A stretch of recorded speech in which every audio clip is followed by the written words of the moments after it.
where education is not just about learning, but about becoming. JNN Institute of Engineering, Autonomous, Chennai. தனி நாடு என பிரகடனப்படுத்தி பலூச்சிஸ்தான் விடுதலை இயக்க கிளர்ச்சியாளர்கள் ஒருபுறம் ஆயுத போராட்டம் நடத்தி வரும் நிலையில் அகிம்சை ஆயுதத்தை கையிலேந்தி இதே கோரிக்கையை வலியுறுத்தி வருகிறார் இளம் பெண் மருத்துவர் ஒருவர். கட்டுப்பாடுகள் நிறைந்த இனக்குழு பலூச்சுக்குள் ஒரு பெண் போராளி எப்படி பிரபலமானார்? பலூச்சிஸ்தானின் நிகழ்கால வரலாற்றின் சில பகுதிகளை பார்க்கலாம். பாகிஸ்தானின் பெரும் நிலப்பரப்பை கொண்டுள்ள பலூச்சிஸ்தானில் அடக்குமுறைகளுக்கு ஆளாக்கப்பட்டு உரிமைகளுக்காக போராடும் ஒரு இனக்குழுதான் பலூச்.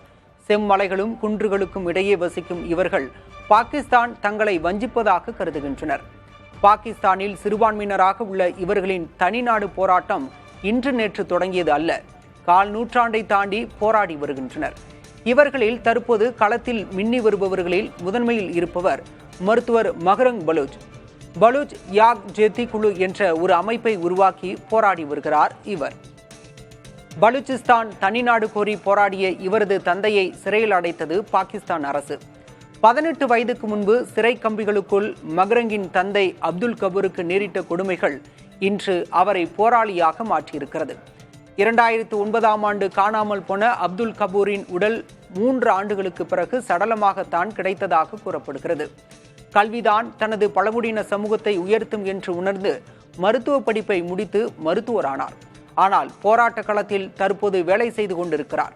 2023ஆம் ஆண்டு இஸ்லாமாபாத்தை நோக்கி பேரணி சென்ற அவரது பிரகடனம் பெரும் வரவேற்பை பெற்றது.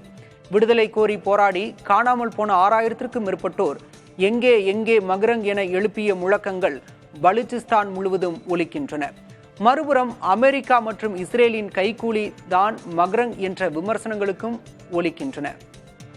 புவி அரசியலை துல்லியமாக புரிந்து கொள்வது சாமானியனுக்கு அவ்வளவு எளிதல்ல. Where education is not just about learning, but about becoming. JNN Institute of Engineering, Autonomous, Chennai.